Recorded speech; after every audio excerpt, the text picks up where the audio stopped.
Kita akan bahas 10 mindset orang-orang yang sukses di pasar saham. Ini dia.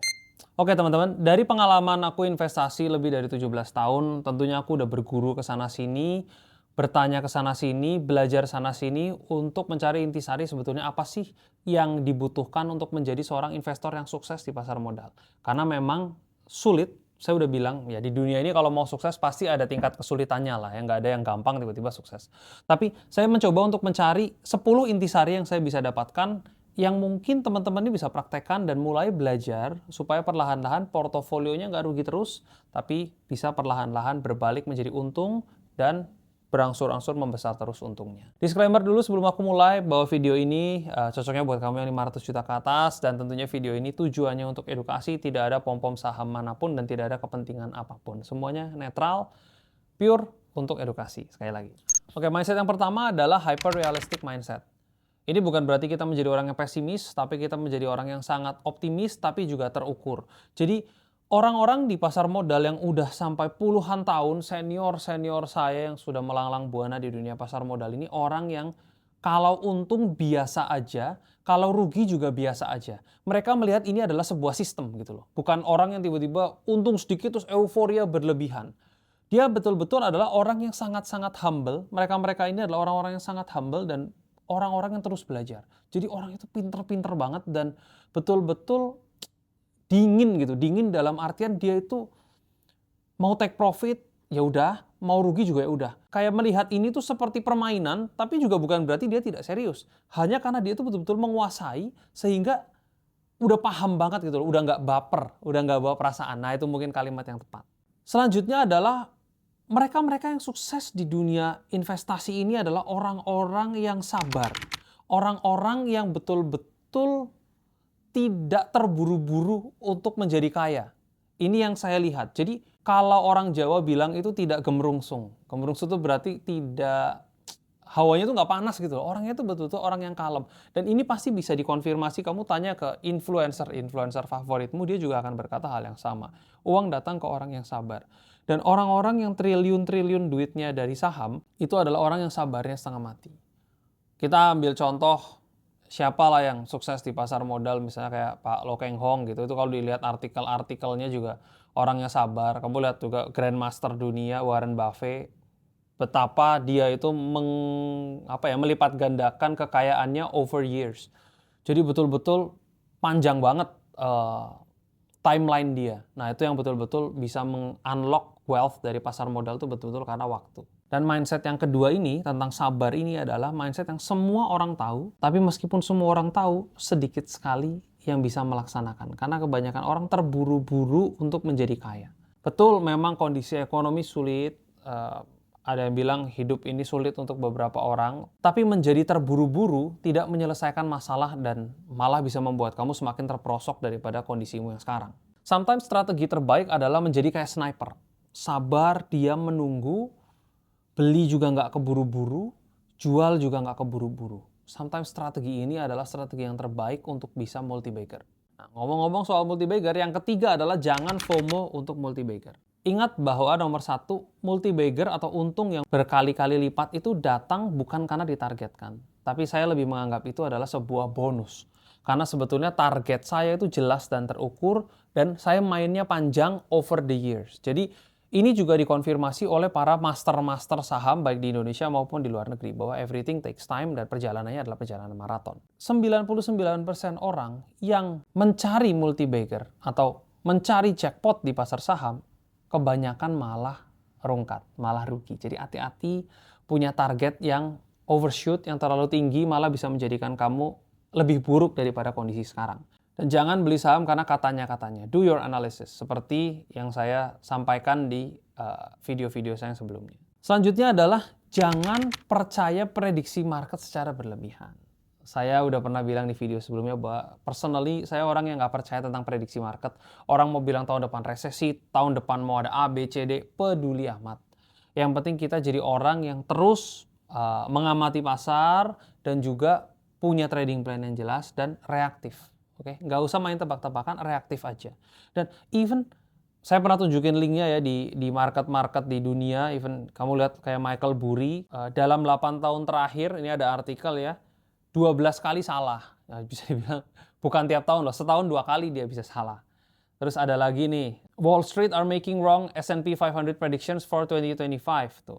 Dia bilang mereka sudah sering blunder sejak tahun 2000. Di sini juga ya ada stock market rally 2021, blew Wall Street forecast out of the water. Prediksinya 2021 waktu itu stagnan atau bahkan jatuh, ternyata 2021 market rally. Jadi ya sekelas pakar-pakar saham aja bisa salah, sekelas analis-analis bahkan firma-firma gede aja bisa salah. Jadi kalau tahu begitu ya kita nggak usah main tebak-tebakan lah istilahnya gitu. Selanjutnya yang kelima, orang-orang yang sukses triliun-triliun di pasar modal ini paham betul bahwa market itu tidak rasional. Oke, jangan coba memahami market itu seperti apa karena nggak bisa dipahami, nggak bisa ditebak, betul-betul itu sulit gitu loh. Jadi pergerakan harga saham naik atau turunnya harga saham itu sometimes di luar logika kita. Kayak perusahaannya kayaknya jelek tapi kok sahamnya to the moon, atau perusahaannya bagus tapi kok sahamnya malah turun. Sometimes kalau kamu try to use your logic kan kayak nggak bisa gitu kan. Makanya orang yang pinter banget belum tentu kaya di pasar modal. Bedain dengan jelas, orang yang pinter sama orang yang kaya sometimes tidak berbanding lurus. Ada juga orang-orang yang ya mungkin modal nekat atau modal percaya-percaya atau modal dia punya analisanya sendiri yang mungkin kontra dengan kebanyakan orang, they can make it. Bisa aja satu saham naik gak ada berita atau turun gak ada berita atau bahkan simply karena supply and demand aja ya kamu harus bersahabat dengan ketidakrasionalan tersebut. Kemudian jangan takut cut loss. Ini juga saya udah berkali-kali bilang bahwa ya perjalanan di saham itu nggak hijau semua. Sometimes memang ada merahnya and it is fine. Saya pernah bikin video khusus mengenai cut loss, itu detailnya dibahas di situ bahwa ya kalau kita emang mengambil keputusan yang salah, ya kita emang harus berani untuk menanggung cut loss. Karena kalau tidak di cut loss, sometimes bisa jatuh lebih dalam lagi. Dan kita bahkan nggak tahu seberapa dalam dia akan jatuh. Selanjutnya, pasti yang saya bilang di setiap video saya adalah selalu punya trading plan, oke? Di market yang tidak bisa diprediksi, satu-satunya yang bisa kamu kunci dan disiplinkan adalah dirimu sendiri. Trading planmu sendiri, targetmu sendiri. Jadi, kalau ada sesuatu yang uncertain, you have to be certain. Itu yang saya selalu ingetin lah di video saya berkali-kali. Kemudian yang selanjutnya adalah liquidity adalah hal yang tidak bisa terlewatkan. Percuma kamu mau profit jutaan persen kalau ternyata sahamnya nggak bisa dijual. So make sure ketika kamu masuk ke sebuah saham, kamu harus mengukur ketebalan bid offer-nya, kamu harus mengukur size-mu dibandingkan dengan likuiditasnya tiap hari yang sudah pernah saya bahas di video-video sebelumnya. Kau bisa tontonin video-video Kevin Hendrawan. Ini karena akhir tahun agak santai video-videonya seperti recap-recap aja. Saya juga pakai baju santai gitu ya.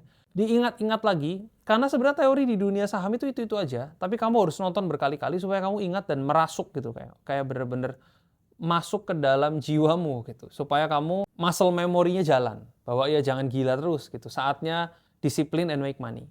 9, ini pernyataan yang mungkin nggak semua orang bisa setuju karena semua orang berharap begini. Tapi kalau saya pribadi merasa bahwa insider trading adalah jalan menuju jurang. Bingung kan? Padahal orang kan pengen mencari info ordal, info A1, A0, A berapapun itu. Kalau saya justru kebalik. Menurut saya, kalau ada orang yang punya akses informasi seperti itu, malah sometimes tuh gini, ibarat kamu tahu sebuah bocoran, tapi kan keadaan itu bisa berubah. Misalnya gini, ada perusahaan A mau diakuisisi sama B. Kamu kebetulan mendengar dari ordal lah dan segala macam gitu. Kamu mendengar bulan Januari. Padahal itu masih berjalan tuh. Proses negosiasi, akuisisi company-nya masih berjalan. Di bulan Maret ternyata batal. Bisa aja batal kan? Kamu yang mendengar informasi tersebut di bulan Januari, beli sahamnya, nggak dapat info apa-apa lagi, sahamnya jatuh, kamu malah beli terus, ya kan, dipikir kamu mau dapat jackpot karena mendapatkan info ordal, ternyata company-nya nggak jadi dibeli, nggak jadi diakuisisi, bubarlah kamu. Karena kamu mengandalkan insider. Itu salah satu contoh aja. Jadi kayak buat apa? Lebih baik kita analisa sendiri, lihat volumenya berapa, lihat bid offer-nya gimana, amati beritanya. Menurut saya informasi itu saja sudah cukup untuk membuat kamu profit di pasar modal.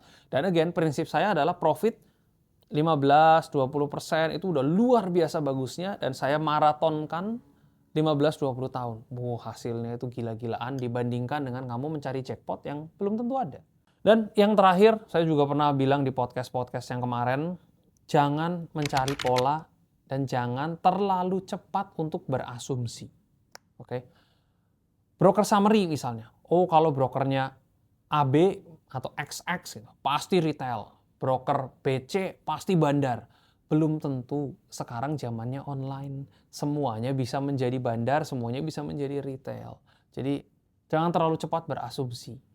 Kalau kamu menjadi orang yang asumsi-asumsi terus, sulit untuk kita profit di pasar modal. Karena intinya kan dinamis. Kungfunya harus bisa banyak jurus. Karena serangannya juga datang dari berbagai arah. Jadi kalau kita udah kunci mindset kita ngelok nih, pokoknya kalau A pasti B, C pasti D, begitu kondisinya beda, kamu nggak siap dengan serangan yang ada, akhirnya kamu rugi. Kurang lebih kamu dapat poin lah dari video ini. Tapi intinya video ini saya mau mengingatkan lagi, refresh lagi apa yang saya sudah sampaikan sampai berbusa tuh di video-video sebelumnya.